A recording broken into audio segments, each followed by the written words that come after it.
Hi folks, Nathan Pierce here again from Family Protection Ministries. It is April 26th. Happy Friday to you. I'm going to be talking a little bit today about some school choice and education savings accounts issues today, and mentioning a couple of articles that have come out recently on that topic, and talk a little bit about some confusion in terminology. But before we get there, I just want to share a scripture. It's from Galatians 6:9, something you're probably familiar with.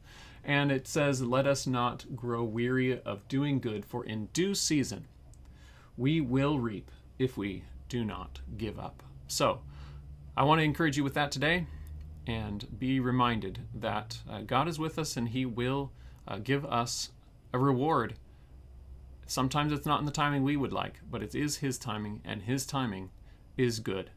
So with these things, let's go ahead and get into it. Welcome to the Frontline with FPM, where we talk about California politics, homeschool freedom, parental rights, and the family. I'm your host, Nathan Pierce, and thanks for joining us today. Let's jump right in and see what's going on here on the Frontline.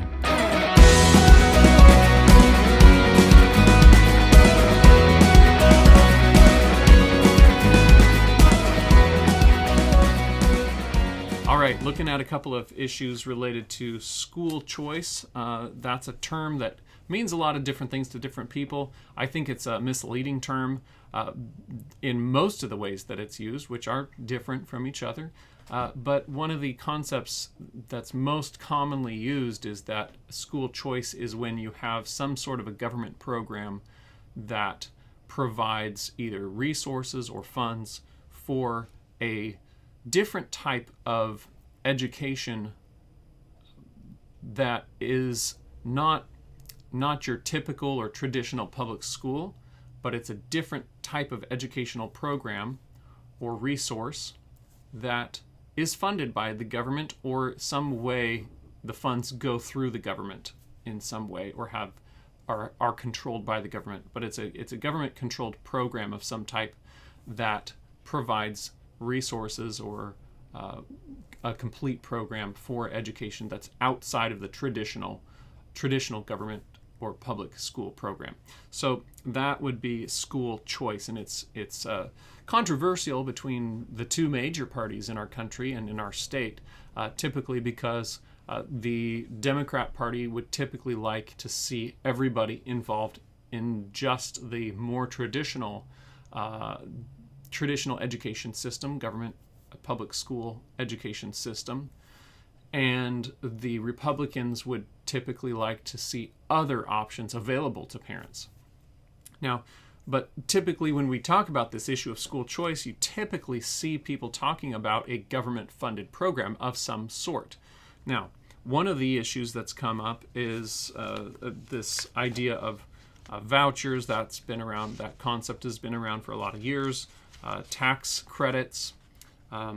And then there's ESAs, education savings accounts, which in a lot of cases, that terminology, education savings account, means something different in a lot of different ways that it's been proposed. It's actually been proposed quite a number of different ways in California and in other states and at the federal government level. So using that same term, it can be a vastly different type of program. Some of these programs are actually where you can put your own money into a government government-controlled savings account, where you don't have to pay taxes on it or something when it goes into that account, and you can use your money for education purposes. But that's your money being put into there. In other places, it's called the same thing, an education savings account, but it's actually the government putting money into it, not you. So as you can tell, these terms get used a lot of different ways, and so it can be really confusing to figure out what people are talking about when they say an education savings account, because it can mean so many different things in different contexts. So when you hear these terms, either school choice or education savings account, it means that you have to dig deeper and find out what the person's talking about, because it might not, and is likely not, talking about the same thing that you think they might be talking about. So I want to get into some of the basic concepts about this. One is Some quotes I'm going to share with you are from a recent article by Dr. Brian Ray, published by NERI on his website, and we'll put the link down below. And that article is called Private Education Welfare, School Choice, and Tax-Funded ESAs, Vouchers, and Refunds. So that article was published April 25th, 2004. And I'm just going to read you a brief about from the abstract of that article. This article is pretty lengthy, but it has some really helpful information in it if you want to learn more about the ESA discussion. He starts out with this in his abstract. The school choice discussion is about whether and how to expand the tax-funded education welfare system, including to private schools and homeschools. This article evaluates the wisdom of expanding government education welfare from both a Christian worldview and a classical liberal perspective. Education Savings Account, ESA, is a misleading name for a mechanism of the redistribution of wealth or taxes for the schooling of K through 12 students. The presuppositions and principles of a Christian worldview and a classical liberal worldview, however, dictate private voluntary funding of services for the education of children's education. And he goes on to sort of spell out some of the background for those statements, but I would encourage you to read his article if you want to learn more about these ideas of having government be involved in private education by way of funding.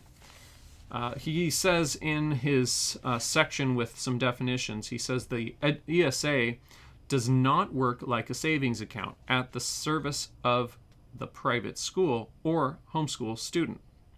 Education savings account is a misleading term. It is a fund administered by the government for state-approved purposes. And that last phrase there is really important. When you look at any fund that's controlled by the government, you have to recognize that when the government says we will allow this fund to be used for something, the government can control how that money is going to be used in very specific detail, and those rules about how the government is going to regulate that fund and how they will allow the money to be used, those rules can be changed by government officials at any given time throughout the process. And so when you establish a program, we've seen this in other states, establishing a program, it can be immediate that rules get changed on day one of the implementation of a ESA law, or it could come years later. But the basic principle is that the government has the authority to do that. So it's not something where if you get a ESA concept bill or any kind of a school choice bill passed, it's not like it's good to go for all time. The government can change how that gets implemented. And it can be implemented differently in different areas by different people. Whoever's in charge of the level at which you're engaged in that program, whether that's a local level or a state level, you're going to have people implementing the rules in different way and interpreting the rules differently. So just like we've seen with charter school law over the years in California. So I want to get into one other item on this topic, and there's another quote in his article on page 12. He says, wherever tax dollars go, government control should and must follow. Government controls are necessary to make sure that tax dollars are spent responsibly, while rooting out fraud and corruption. Tax funding of anything has historically brought government entanglements and controls that no one who believes in private education should want. And this is there's a citation here from Williams 2023, and you can take a look at that in his article. There's a lot of citations in there. But I would encourage you to take a look at that if you want to learn more about this topic. Another resource for you is the Homeschooling Backgrounder. If you haven't checked out that website before, I would encourage you to do so. It's got a lot of articles that are relevant today on the issues of private homeschooling and our freedoms. So there is an article that was published November 16th of 2023 And that article goes into a little bit of the some of the issues related to government funds, school choice, that term that's very broad again. But he makes a couple of points in here. This article is by Roger Williams, published November 16th, 2023 on homeschoolingbackgrounder.com. And this article makes a few statements that I think are really helpful to understand this issue and some of the concerns, some of the problems that we're seeing. He says school choice increases the taxpayer education burden in most cases. School choice does not bring savings for taxpayers, as some of its advocates claim. This is because paying tuition for students who were previously paying their own way in private schools is expensive. These new costs outweigh any savings from those students who leave public schools. For instance, a program dispersing to school choice students 80% of what public school costs per student increases taxpayer costs by 60%. This is easy to understand. See this easy to understand explanation, and he gives a link to another article that goes into detail on why it increases the taxpayer burden. But he says the 60% increase in costs is because taxpayers have taken on the responsibility to educate a whole new segment of the state's students.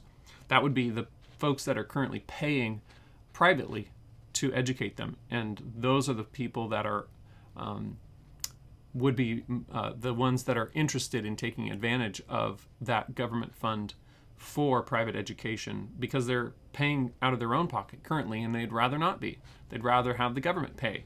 But this is pointing out the problems with the logic there in terms of actual savings to the taxpayer.